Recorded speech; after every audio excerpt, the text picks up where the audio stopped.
It's Po One, representing SEC, Style Elements Monster Squad. Quality Style Elements crew. Ricky Rock, any better known as Stuntman. What's up, B-Boy Stilo? Peace, this is Art Son. What's up, Frankie Flav? What's up, Pandora Marie? Midas, Style Elements. Yo, what's up, it's A-Game. Just repping here with the crew. It's a good day. In '94 is when Remind, myself, Boogie T, the people around that area started to come together as far as like a lot of building. Ivan and Remind came up with an idea. We wanted to do an idea kind of like a show crew, kind of like Jam on the Groove in a way. We were inspired by Jam on the Groove. The only way to get respect and to build the name up, we started entering all battles and everything like that under the name Style Elements, started taking California by storm.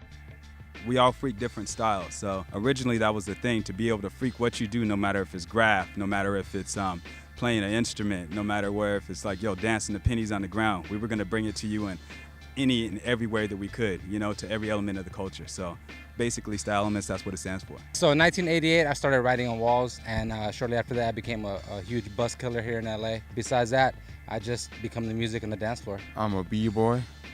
Sometimes I pop, sometimes a lot.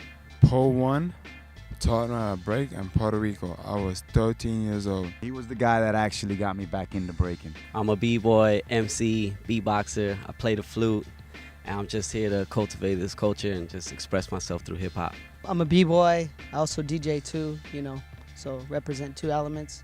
But when I got into hip-hop, I actually started graphing. When I first started, I started with drawing and I got a little into graph and I started dancing. I pop, but I love all styles of dance. Also am interested in advancing where I'm going through performance art. I've dabbled in all the elements, you know what I mean? I definitely maintain the respect for all the elements, but mainly I focus on the dance. When I started, I got into dancing and emceeing at the same time. I was really big into writing, and that evolved into spoken word poetry and all sorts of writing, from creative writing to, you know, short stories, etc. But right now I'm just breaking. I'm a freestyle dancer. I make music, I'm a dancer.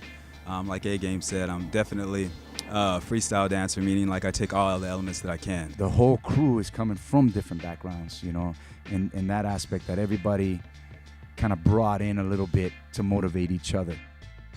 As far as the importance of style, like, every element of hip-hop is based on originality, is based on having your own style, like putting yourself out there. If you're not really being yourself and being true to yourself and trying to mimic something that you think it represents, then like you're not really grasping like what this whole culture is about. The beauty of having a crew where everyone has their own style is that it's not so you all stand out, it's so you all help each other grow. We're gonna represent where we're from as far as our timeline. Everybody is from a different era of the 90s or the 80s or the 2000s. We don't try to mimic each other's style. A lot of us, when we dance, what we're presenting is not only a series of steps, but a piece of who we are and giving you a stamp of that time of where we come from. One of the major rules, unwritten rules, is you gotta have style. You gotta have flavor with everything you do. That's the only written rule in hip-hop in general. What are we doing these days? Sharing. We're doing a lot of sharing. I mean, Poe's doing workshops all around the world, so is Crumbs. We're developing the theater show. We're teaching workshops all over.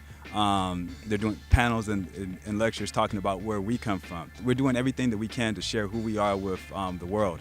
This is a community, there's inspiration involved, there's a lot of power in this culture that if we utilize it right, could make like a lot of positive change too. So we're working on all aspects. We're just trying to reconnect and do what we love, actually, as individuals, do what we love and share that with each other.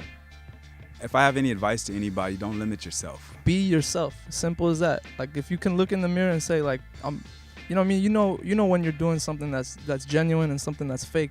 So be real, you know what I mean? Be yourself, don't be afraid of what people think. If you enjoy it, if you are about it, let it out on the dance floor. By biting, by copying someone else, you're actually disrespecting the dance. My biggest advice is just remember, just lose yourself in the music. Just remember to keep it fun. Don't get caught up in, I gotta impress a community, my family, or so-and-so. Just as long as you're happy and it's making you happy, keep doing it. Learn the foundation. Learn where all this comes from. Learn your culture. Like, this is a culture. This is like a way of life for all of us. The more you see of what people have done, the more you can know of what they haven't done. And when you know that space of what they haven't done, that creates this free space for you to create your own style. I think it's best that we stop letting somebody else dictate what we do and us ourselves start educating ourselves, start learning how to write, start learning how to be more articulate, start taking responsibility for our own actions, and start documenting everything that we do. If people doubt us, or you're asking questions or whatever, go to a circle. Meet us on the dark corner of a club next to the speaker, and you'll see what it's really about.